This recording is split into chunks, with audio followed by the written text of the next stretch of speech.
to the channel. Now this is a rather beautiful piece of English walnut, but before we talk about this, I just have to quickly announce the name we've given to our little mascot. If you didn't see the previous episode, this little guy was being thrown out by one of my kids, so I shoved some magnets on his feet and it's just been set on my lathe since then. People started asking what his name was, so eventually, after much pestering, I got everybody to make suggestions, and today we can announce that his name is Hooch.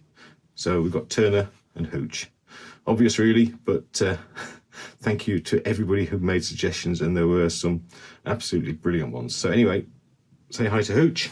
He can stay there as long as he holds on with his nice new name tag, and we can start. All right, this is English walnut, and this was given to me by Steve, the Hampshire Turner. You'll see a link to his site on the bottom of my pages. And he very generously sent me this over to see what I could do with it. It's a wonderful piece of wood. It's fairly light, so it's perfectly suitable to turn. We don't have to let it dry or anything like that. The only issue we have is that we have a crack on this side. Now, that's fine because the wood in its current state is just over the depth I need to be able to turn. I've got a maximum of 18 inches over the bed. So I can take away this bit on this side and we can get it turned over the bed quite happily. The other thing I've got to take into consideration is the grain. Now, if you look at this side, we've got the heartwood and the sapwood. And if I was to turn this bit as the top, this side of the bowl would have none of this beautiful wood visible. So this is going to have to be the top of the bowl. Now, I could turn this round and make a beautiful bowl from it, but it's such a gorgeous piece of wood that I want to try and leave it in its current state. Now, I've done a few odd shape turnings recently, so to take this up to the next level, we're going to do something very, very interesting with how this sits. So stay tuned and you'll see what we're going to do. Okay, I've cut off that corner. I've identified where I feel we should mount it to the lathe. I'm going to mount it initially, I think, with a worm screw, and then we'll take it from there. Okay, so we're going to drill a suitable sized hole in here, as deep as we want the bowl to be.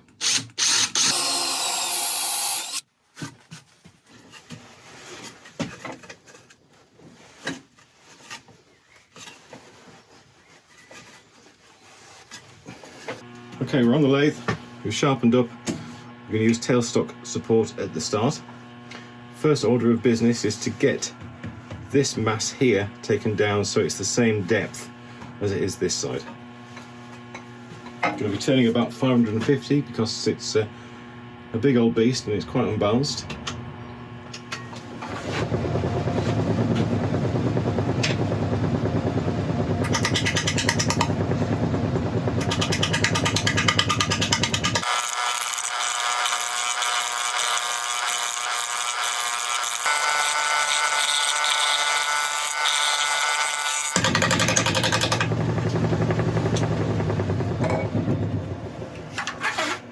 Excellent. Right. Everything seems to be nicely at the same level now, so we can start thinking about the design. Now, one of the features I want to try and incorporate into this bowl is I want to give it its feet. I want to give it three nice balanced feet. So in order to do that, we need to have a ring that we leave untouched that we can carve a little bit further down the line. Now, a bowl this size, I think, needs to have those feet a reasonable distance apart, possibly around there. So that'll be the inside of the foot, and the outside of the foot around there. So I'm just drawing these lines on to help me keep an eye where I'm cutting. So for a little bit longer, or for the next stage, I'm just going to start taking up on this area and start curving the ball out. just want to sharpen up again first.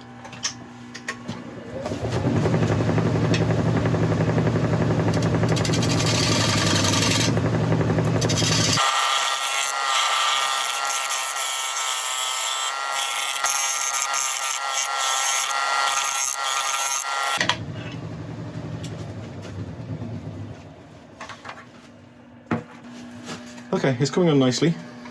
It's a very tricky turning because it's quite hard to see exactly where the tip of the gouge is in relation to the bowl if you're looking at it here, because it is quite a blur. So the best way to do it is as you're cutting here, look at the corresponding edge and you'll see it being turned away. Okay, you'll see a shadow on it. So I'll just do that again, and instead of looking at this area, keep your eye on there and you'll see what I mean, hopefully.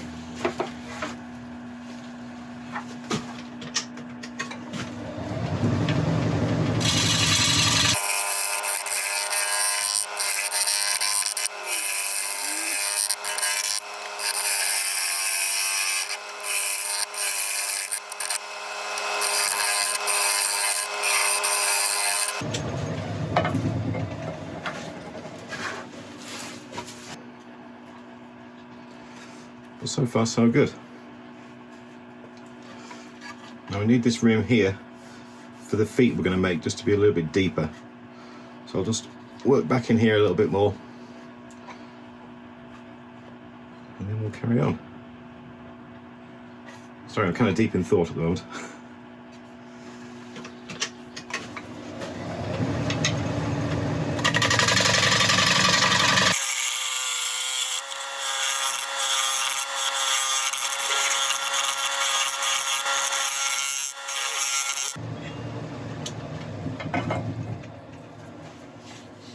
Okay, shape's coming along nicely.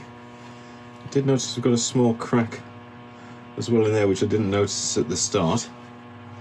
We've still got this problem with a shake going through the wood here. So we are going to have to do something with them, whether we put a bit of sawdust in there with a bit of glue or a bit of CA. We'll decide in a little while. I'm just going to quickly get my scraper out and sort out these tool marks, and then we'll start worrying about this a little bit.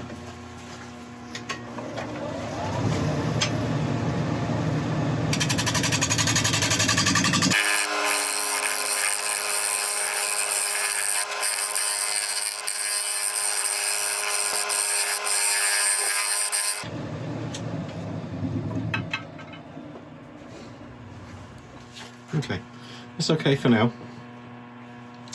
So we need to start worrying about this. We're going to be putting a tenon in here, taking it in from there, create the tenon. I have to take the tailstock away at some point, but I will be putting it back while we get the other bits sorted out.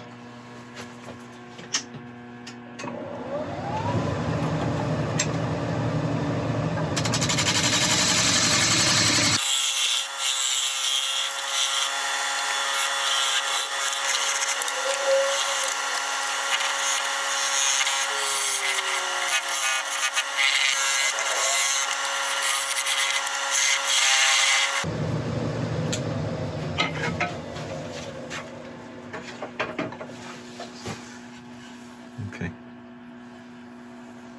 that looks better. Right, we need to, I've still got a hole in the centre because we'll need that hole at the end when we're taking this tenon off. We need to start marking out this to give it some feet. Okay, and we need to make a mark on here where the 3 feet are going to be. So all we need to do first of all is draw a line directly across the centre, marking the edges, and get a compass, put it in the centre of our rim. We got one mark there. I'll just highlight that with a pencil so we can see it easier.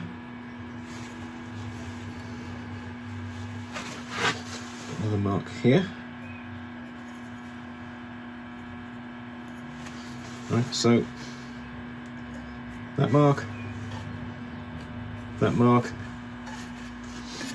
that mark are where the centre of our feet are going to be. Right, the next step is to decide how wide we want our feet to be. There's no rule of thumb here, it's going to be entirely up to you. But I think I want the base of each foot to be about 1 inch or 2.5 centimetres. So I'm just going to draw a line roughly over each one.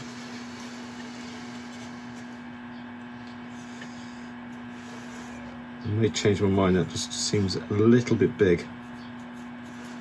We'll leave it for the moment. Right, I think that'll be okay. Right, so what we're going to try and do is take away all of the wood between where our feet are located and blend it in between each of the sides. It's a bit of a messy job, but if you take your time, it's not that hard to do. I'm just going to make a little curve on the bottom of each feet because I don't want it to jut straight out. I want it to kind of curve up into it. This is where a bit of artistic flair comes in with the grinder, just to get them all looking the same. I'm just going to really blacken these areas so I can see it easily, so I don't accidentally start cutting into them. Right, I'll go and get my stuff ready for grinding this down. I'll see you back in a second. Okay, we're all set up. I'm going to start off initially with an angle grinder with an abrasive wheel on to take down the majority of the wood. I've got my spindle lock on to hold it still, so I can use 2 hands on the grinding wheel. I'm going to be using a face mask, and I'll have the extraction on as well, so excuse me if I don't speak for a little while.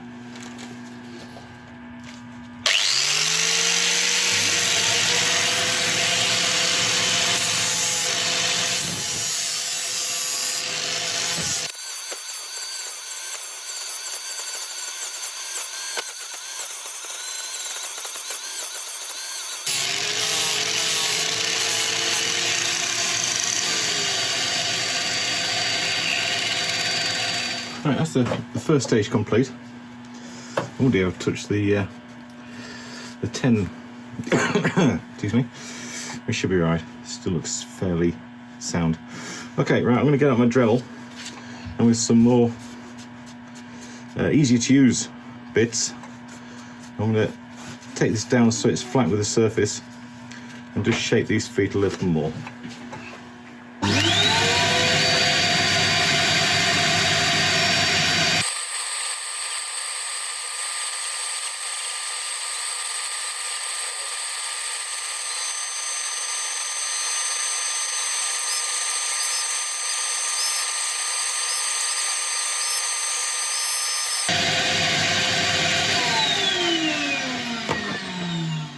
Awesome. Right, that was an awful lot of sanding. And now it's time for more sanding. We're going to get out a palm sander and start working the rest of the bottom to make sure that all of these lines, all these areas here are all nice and even, nice and flat. And then we can turn around and do the other side.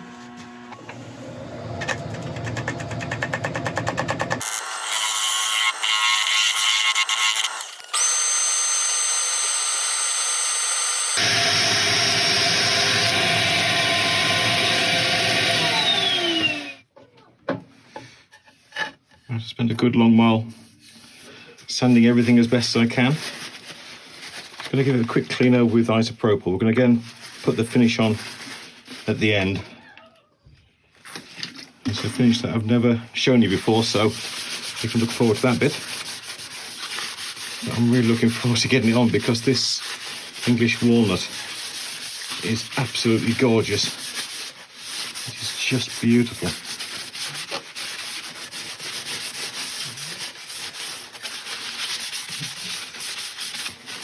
When Steve sees this, he's going to wish he never gave me this piece.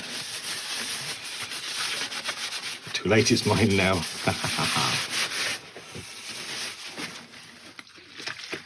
Right, I'm going to finish off cleaning it up, and then we're going to turn it around and start working on the inside.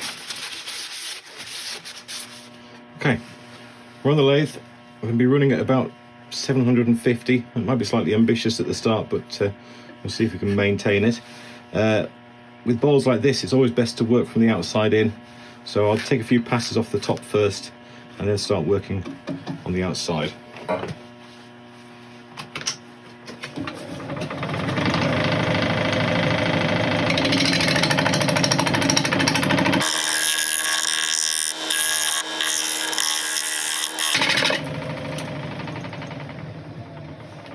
Quick safety tip, I've just noticed that my sleeve's a bit floppy there.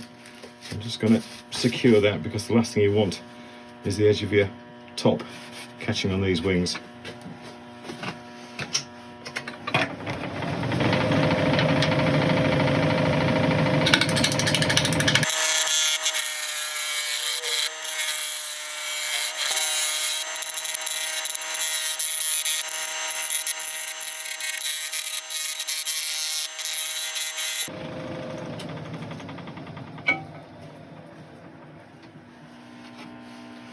Alright, I think I'm happy with the width on these wings now, so I can start to work my way in. As I get down to about there, then I'll check this surface and see if I need to put a scraper on there before I take it further.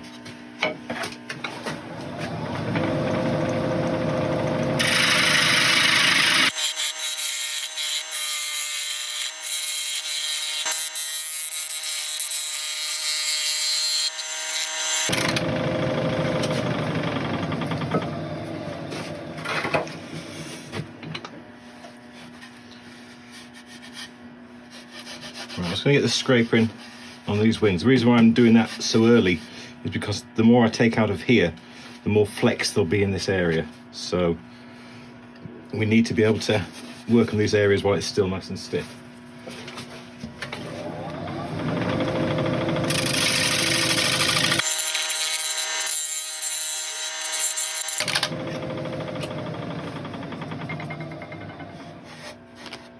That's actually better than I had hoped.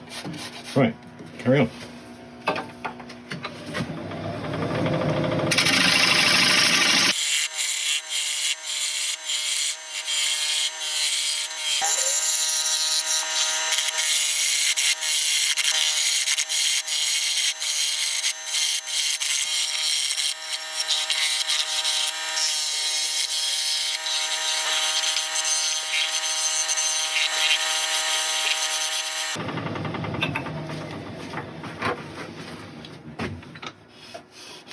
That's better. Much better. Right, we can take this down as far as we can with the tailstock there.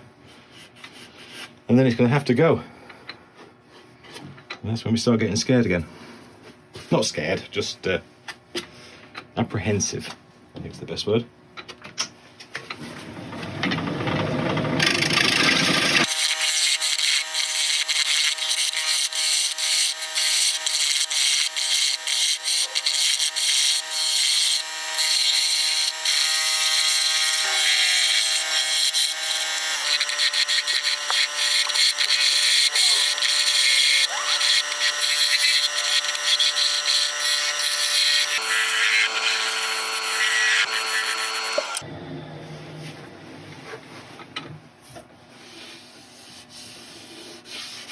Brilliant. Absolutely over the moon with that. Right, I can now spend the next hour sanding. Right, I'll let you watch a bit of it, but there's no need to bore you or make you go deaf with all the sounds, so I'll start and I'll bring you back when it's done.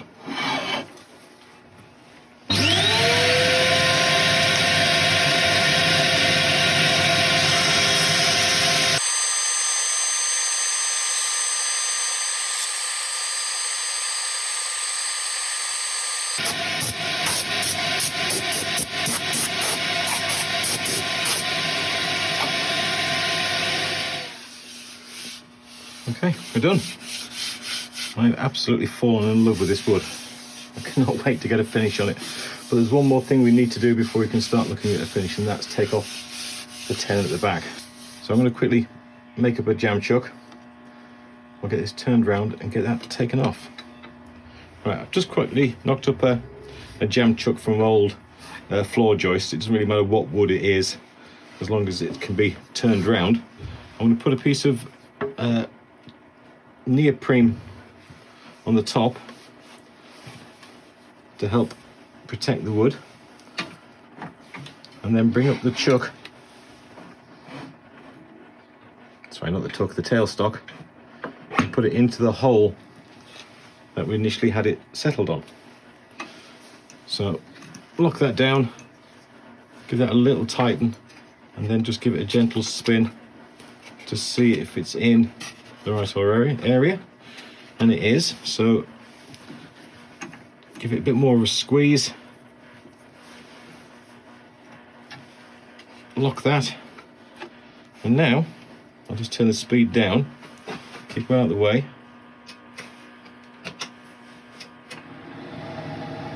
It's nice and secure, so we can start taking off the tenon. I'm going to go and sharpen up again. I'm not going to take it all the way down, I'm going to take it to a little nub, and then I'll finish it off by hand.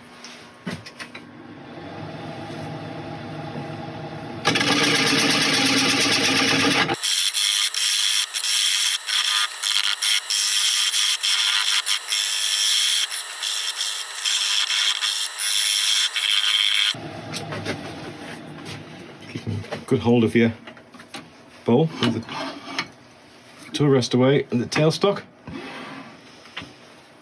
Now we can just finish off this little bit. Right, I'll see you in a second. Okay, we're all set up. Now we're going to use a Danish oil on this. I don't usually use Danish oil because it's quite a time-consuming process, so not ideal for making videos and getting them out. But I think this deserves a good a finish as we can get on it. The reason why it's time consuming is because once you've applied a coat, you need to leave it for a good few hours before you can apply the next coat. So I'm going to be applying this with a cotton cloth.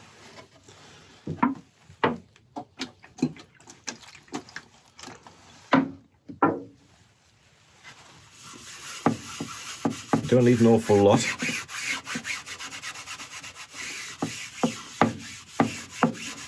And it will soak it up quite a lot, especially in these areas which are quite dry.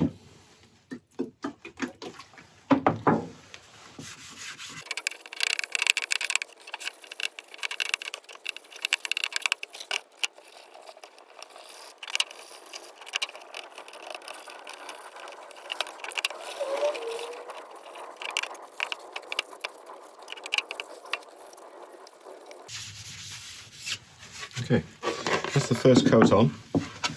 So I'm going to give this time to sit about 10-15 minutes, and then I'll just quickly take a cloth and wipe off any excess. And then we should keep on repeating this process until we feel that it's all done. And these dry areas can absorb any more. Very, very important when you're using Danish oil is that the cloths, it's similar to linseed oil.